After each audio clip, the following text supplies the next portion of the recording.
여러 가지 법리적인 해석들 그리고 판결에 대한 어떤 궁금증들을 질의하고 답변을 받도록 하고요. 상호 간의 어떤 그 토론은 일체 제가 제지시키도록 하겠습니다. 그리고 그 후에 점심시간 후에 식사를 하시고 그 후에 오셔가지고 여러 가지 하실 말씀들이 있으면 그때 이제 토론의 시간을 가지도록 할 거니까요. 자제하시고 그 법리적인 법에 대한 내용들 그리고 향후 추진 방향에 대한 내용들만 질의하고 답변 받는 시간을 갖도록 하겠습니다. 네, 소개했습니다. 여기 법무부 센트로의 김향우 변호사님이십니다. 예. 네.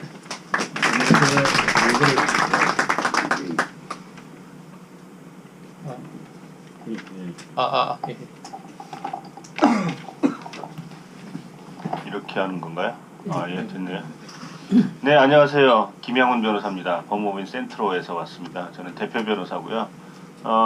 저는 교대역 근처에서 이제 변호사 업무를 하고 있고, 저희는 총 7명이 있습니다. 법무법인 센트로는 재건축 재개발에 대해서 한 15년간 열심히 일을 해왔고요. 보니까 법무법인 산하에서 사건 처리를 했더라고요. 산하하고 뭐 저희하고 열심히 이쪽 분야에서 일을 하고 있습니다. 일단 판결문들은 대충 내용은 아시죠? 예, 저는 이제 한 일주일 전인가 10일 전인가 여기 관계자분한테 연락을 받고 그때서 이제 처음으로 이제 판결문을 보고 사정 내막을 듣고 인터넷 기사 찾아보고 하니까 이런 일이 있었구나를 알게 됐습니다. 이 내용을 보니까 2016년 10월 25일 지금 2018년이니까 여보세요? 예. 2018년이니까 한 1년 반 전에 1년 한 4개월 전에 주민총회를 뭐 가까스로 했는데 위원장은 이기원 위원장이 주체가 돼서 총회를 개최하고 뭐 여러 가지 임원 선임하고 다 안건 통과를 시키고 조합 설립하기 위해서 진행을 했는데 259명에 대해서 우편물 통지가 안 갔다. 예. 제가 주택개발 사건을 많이 해봤는데요. 총회를 할 때는 모든 사람이 참석할 수 있는 기회를 줘야 돼요. 그래서 한 1000명 중에 50명한테 우편물이 안 갔다. 그래서 그 50명은 참석할 기회가 없었다. 그런 경우를 생각해보죠.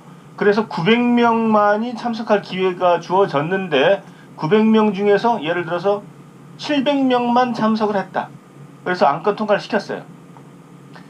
그런데 압도적으로 통과가 된 거죠. 그런데 기회가 없었던 50명이 참가했더라도 결과는 똑같아. 50명 니네 와봐야 50명 몇 명 되지도 않는데 니네 와봐야 그래 얘기 백날 떠들어도 어차피 결과는 압도적으로 600명이 찬성을 했기 때문에 통과됐어. 그러니까 너희들한 50명한테 우편물이 못 간 것은 큰 하자는 아니야 라고 생각할 수 있죠. 그래도 안 됩니다. 그래도 안 돼요. 모든 사람이 참석할 수 있었던 기회는 무조건 줘야 돼요. 무조건 줘야 되는 거고 이건 매우 법원에서 엄격하게 판단합니다. 만약에 이게 그럼 뭐 니네 10명? 아이고 니네 없어도 다 통과돼. 뭐 와서 떠들어봐. 안 떠들어도 통과되고 떠들어도 통과되고 그러니까 니네는 통지를 안 해준다면은 이건 굉장히 비민주적인 거죠. 여러분 대통령 뽑는데 한 뭐 어떤 사람들은 뭐 한 10,000명에 대해서 통지를 안 해줬다. 이건 굉장히 심각한 하자예요. 모든 사람들이 참가할 수 있는 기회 자체를 준다는 것은 민주주의 선거의 아주 기본이에요. 그래서 매우 엄격하게 따집니다. 그래서 아마 여기서는 판결을 보니까 259명에 대해서는 그 우체부가 아마 제가 이게 사건 기록을 면밀하게 보지는 못했지만 우체부가 제 생각으로 몇 번 간 것 같아요. 갔는데 이게 도대체 업무가 과중한데 이게 사람이 없어. 그러니까 머리가 아픈 상황에서 위원장인 이기원 위원장하고 대화를 한 것 같아요. 대화하니까 이거 어떻게 해요? 그러니까 그거 그냥 적당히 하셔도 돼요. 라고 한 녹취록이 이 재판에 나왔대요. 거기에 대해서 조합 측, 추진위원 측을 대리하는 법무법인 산하는 명확한 답변을 못한 것 같아요. 그래서 새벽에 우체부가 259명한테 그냥 새벽에 던져놓은 거죠. 원래 우체부는 사람이 있을 때 줘야 되고 누가 받았는지 다 씁니다. 가정부라든지 뭐 아들이든지 할머니든지 다 써서 보고를 하게 됐는데 이 사람이 제 추측이에요. 가봤는데 없어. 이 사람들 맨날 가도 없어. 보나마나 뻔해. 자기가 이 동네를 잘 아는데 그 사람들은 집에 잘 없어. 그냥 새벽에 다 깔아버린 거죠. 깔아버리고 위원장 이기원이 받은 것으로 이렇게 해서 보고를 했다고 합니다. 그러니까 이제 이런 자료들이 재판부에 제출되니까 재판부는 야 이거 259명이야. 여러분 1000명입니까? 야? 1100명. 예. 1100명 중에서 259명이면 이거는 그 사람들 보니까 259명 중에서도 참석한 사람이 또 있긴 있어요. 259명을 제외한 나머지 예를 들어서 한 800명. 800명도 참석한 사람인데 800명 중에서 참석한 비율은 높고 259명 중에서 참석한 비율은 낮아요. 259명은 잘 못 받았다 하더라도 소문으로 알고 왔겠죠. 하지만 확실히 참석 비율이 떨어지더라 이거죠. 그렇게 해서 결국 259명이 안 온 걸 가지고 이제 결국 이거는 중대한 하자가 있어서 무효 처리를 해버린 겁니다. 그래서 그 259명을 우체부의 단순한 실수냐? 어떤 분들은 여기서 보니까 판결문에 보니까 이런 얘기가 있더라고. 그 우체부가 실수한 걸 왜 추진위원회가 손해를 봐야 됩니까? 그 우체부가 장난친 건데, 근데 그 위원장하고 통화한 내역이 있다고 합니다. 대화한 내역이. 우체부가 이거 어떻게 하죠? 위원장이 그냥 대충 하세요 라고 했고, 수령인도 이기원이에요. 수령인도 이기원. 그러니까 이게 이렇게. 그래서 이런 점들을 봤을 때 재판장은 중대한 하자가 있다라고 봐서 패소를 시켰고, 결국 항소심으로 올라가면 어떻게 될 것이냐를 이제 묻는 것 같으신데, 이런 상태라면 좀 이기기 힘들 것 같습니다. 제가 사건 기록을 아주 면밀히 보지는 않았지만 그런 상태라면, 그러니까 우체부와의 이기원 위원장과 대화 내용이 있고 우체부가 했다. 설사 이게 우체부가 독단적으로 알아서 다 해버렸다고 하더라도 그래도 하자예요. 그러면 우편물을 못 받은 250명은 무슨 죄예요?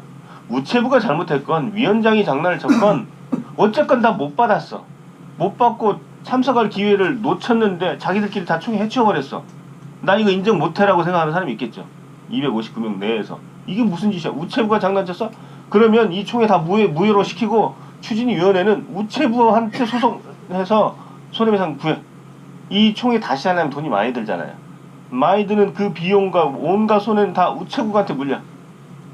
이렇게 요구할 수 있는 것이 259명 중에 일부예요. 그 주장은 타당하거든요. 제 생각은 그래요. 그냥 재판이라는 게 어떻게 될지는 알 수는 없지만 제가 지금까지 겪어온 한 15년간의 재판 경험으로 봐서는 상당히 이기기 힘들지 않는가라는 그런 생각입니다. 자, 이런 뭐 반대 의견도 있을 수도 있고 한데 간단한 질문은 여러분들이 바로바로 해주셔도 되는데 좀 깊은 시간이 많이 걸리는 질문 이제 좀 이따가 하는 게 좋겠죠. 여기 뭐 포인트 이거 없습니까? 포인트가 없습니다. 그래요?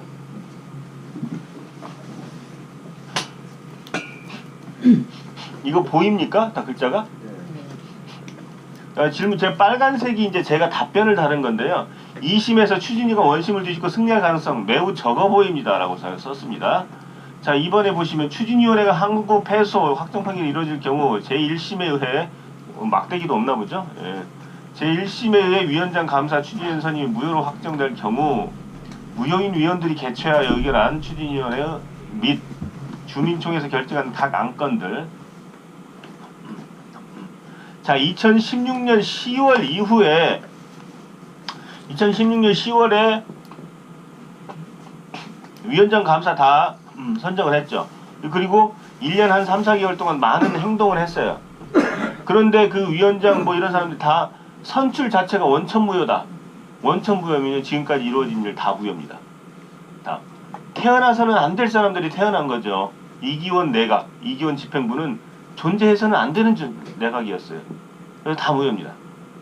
전체 무효입니다. 그래서 다시 모든 걸 다시 해야 돼요. 여기서 보시면은 총회에서 전원에 대하여 통지하는 것은 법원이 매우 중요하게 보는 사항입니다. 259명의 수령인이 당선자 이기원으로 판결문에 되어 있어요. 33명의 또 수령, 또 259 말고 33명의 수령인도 장춘자로 되어 있어요. 장춘자가 선택을 다 받아버린 걸로. 이런 식으로 이제 우체부가 대충 깔아버린 거죠.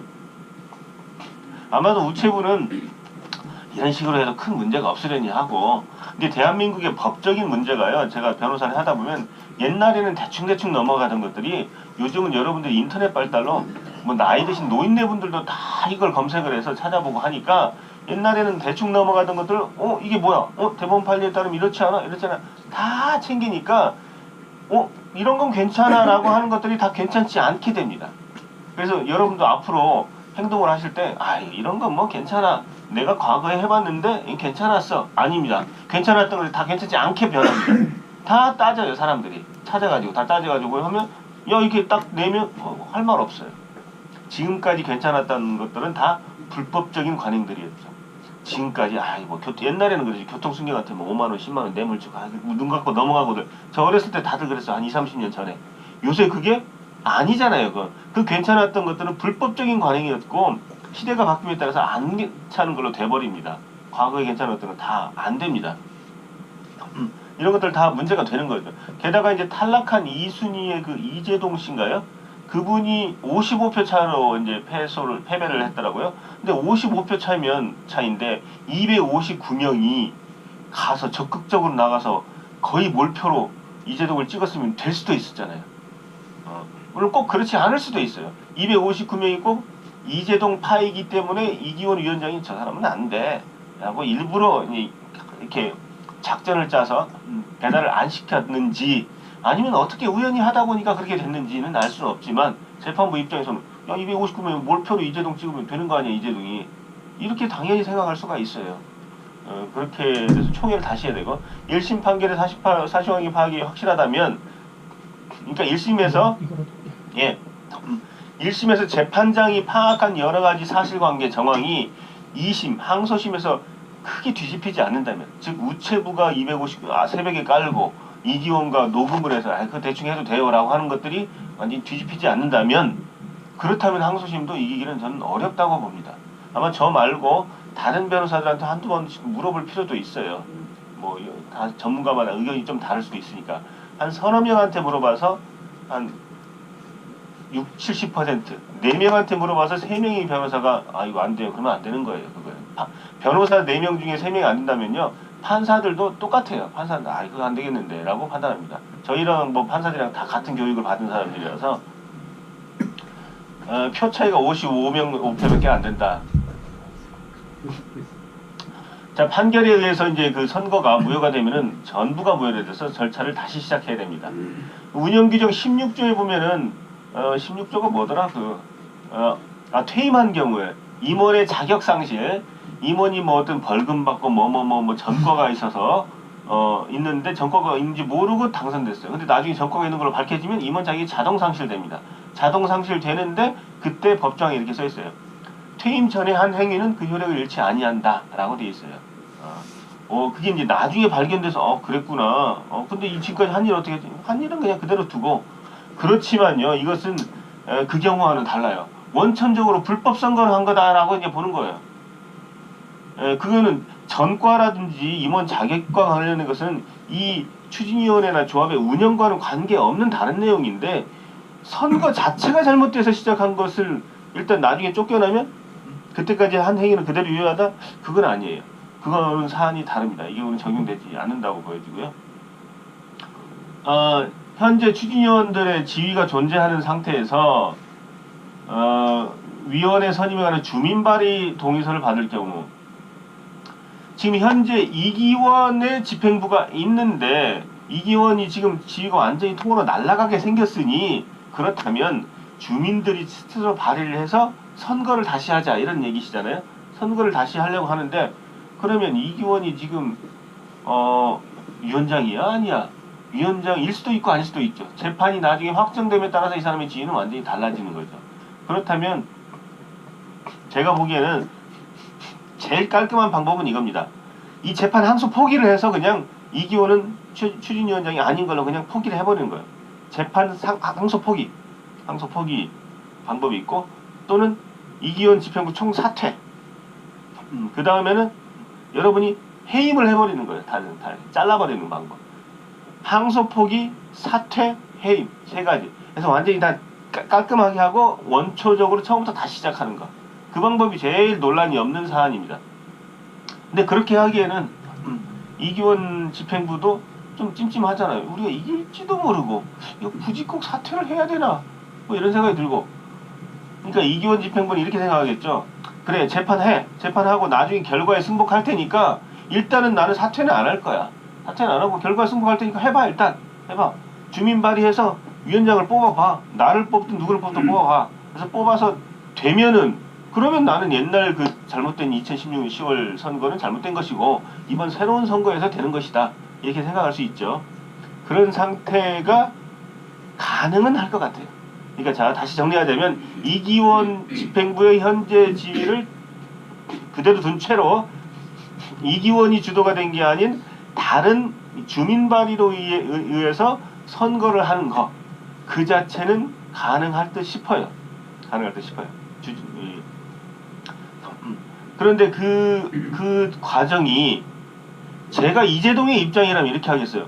지금 주민 발의로 선거를 다시 한다고 하는데 보아하니 이기원이 뒤에서 조정하는 것 같은데 이 선거 개최금지 같은 거 넣어버릴 것 같아요. 이재동이. 이거 지금 뭐 하는 거야? 지금 뒤에서 다 조정하고 있네. 이거는 지금 오히려 이 상황에서 이기원이 되든 이재동이 되든 쌍립이 쓰는 거. 만약에 이재동이 되면요. 이기원이 지금 이렇게 일단 살아있는 상태에서 주민 발의로 해서 이재동이 되면은 이것도 문제야. 서로 누가 대통령인지 이제 싸우고 있는 거죠. 또 이기원이 된다면은 어떻게 됩니까? 이기원이 된다면 이재동은 이기원이 배후 조정해서 된 거다라고 생각하겠죠. 거기서 또 싸움이 붙어요. 또 싸움이 붙어요. 그러니까 이재동이 되면 이기원이 반발할 것이고 이기원이 되면 이재동이 저건 짜고 친 거라고 반발할 것이고 그래서 이 골치가 아파요.